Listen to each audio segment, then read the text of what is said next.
चारवटा विशेष प्रस्तावहरू पारित गरेको छ। ती विशेष प्रस्तावहरू केन्द्रीय कमिटीको तर्फबाट मैले प्रस्तुत गरेको थिएँ, जसमा सर्वोच्च अदालतको अस्ति असार 28 गतेको फैसलाको बारेमा पार्टीको दृष्टिकोण प्रष्ट पारिएको छ। त्यसमा सारतः सर्वोच्च अदालतको यो फैसलाले शक्ति पृथकीकरण र नियन्त्रण र सन्तुलनको अवस्थालाई खलबल्याएको, संविधानको आधारभूत संरचनालाई नै यसले कमजोर तुल्याएको, 70 वर्षदेखि हामी लडिरहेको पार्टी स्वतन्त्रता र दलीय प्रणालीलाई आँच पुर्याएको, त्यसमाथि प्रहार गरेको, माग्दै नमागेका कतिपय विषयहरूलाई समेत मागेर अतिरिक्त न्यायिक सक्रियता देखाएको र जनताको हातमा रहेको सार्वभौम सत्ता र राजकीय सत्ता जो निर्वाचन मार्फत प्रकट हुन्छ, त्यसरी जनताको बीचमा जानेर निर्वाचन गर्ने त्यो प्रक्रियालाई चाहिँ अलोकतान्त्रिक अथवा निरङ्कुश भन्ने ब्लेम लगाएर त्यसलाई लाञ्छित गरेर कानुनको अपव्याख्याबाट सरकार बन्ने कुरालाई लोकतान्त्रिक भन्ने जुन एउटा परिभाषा गरेको छ, त्यसले मुलुकको लोकतान्त्रिक प्रणालीलाई नै एक खालको गलत दिशातिर लग्ने काम गरेको छ। यो नेपालको संविधानको मर्म विपरीत छ, जनताको चाहना विपरीत छ।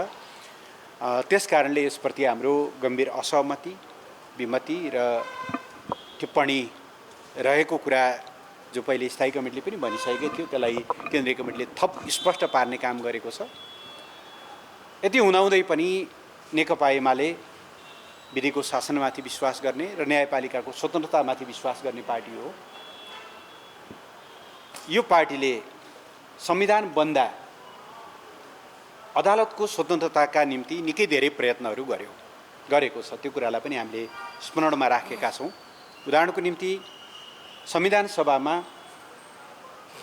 अदालतलाई संसदीय समितिको मातहत ल्याउने कुरा थियो, अर्थात् संसदीय समितिले त्यसलाई ओभरसाइट गर्न पाउने, त्यसलाई अनुगमन गर्न पाउने कुराहरू थियो। हामीले त्यसलाई अस्वीकार गऱ्यौँ। न्यायाधीशहरूको पुनर्नियुक्ति गरिनुपर्छ भन्ने मागहरू थिए, त्यसलाई हामीले अस्वीकार गऱ्यौँ। छुट्टै संवैधानिक अदालतको कुरा थियो। ती सबै कुराहरूलाई रोक्दै हामीले न्यायपालिकाको स्वतन्त्रताका निम्ति हिजो पनि लडेका हौँ, भोलि पनि लड्छौँ।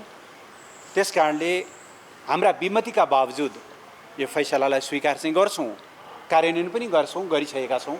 तर यसप्रति हाम्रो विमति छ। यो विमति हामी जनताको बिचमा लैजान्छौँ र यसले राष्ट्रिय राजनीतिमा कस्ता खालका समस्याहरू सृजना गर्यो भन्ने बारेमा चाहिँ जनतालाई प्रश्न पार्छौँ र यसले सृजना गरेका जे जति यसका साइड इफेक्टहरू छन् तिनीहरूलाई चाहिँ हामीले भोलिका दिनहरूमा संवैधानिक माध्यमबाट समाधान गर्छौँ भन्ने एउटा विशेष प्रस्ताव पहिलो यो पारित गरेको छ।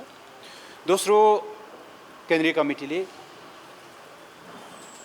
पार्टी अध्यक्ष कमरेड केपी शर्मा ओलीको नेतृत्वमा सञ्चालित सरकारको 41 महिनाको संक्षिप्त समीक्षा गरेको छ र अनेकौं प्रतिकूलताका बीचमा पनि र भित्रैबाट र बाहिरबाट भएका असहयोग, घेराबन्दी सबैका बीचमा पनि सरकारले ऐतिहासिक कामहरू गरेको, संविधानलाई पूर्ण कार्यान्वयनमा ल्याएको, संहिताको जग खडा गरेर संहितालाई कार्यान्वयन हुने बिन्दुमा पुर्याएको, पृथकतावादलाई अन्त्य गरेको, हिंसात्मक द्वन्द्वलाई अन्त्य गरेको, संविधानसँग असहमतहरूलाई मूल प्रभावमा ल्याएको, नेपालको नयाँ नक्सा प्रकाशन गर्दै नेपालको गुमेको भूभागलाई वैधानिक ढङ्गले प्राप्त गर्ने आधार सृजना गरेको, रूपान्तरणकारी योजनाहरू अगाडि बढाएको, कोभिडको मुकाबिला गर्दै खोप सुनिश्चित गरेको लगायतका अत्यन्त महत्त्वपूर्ण कामहरू गरेको छ।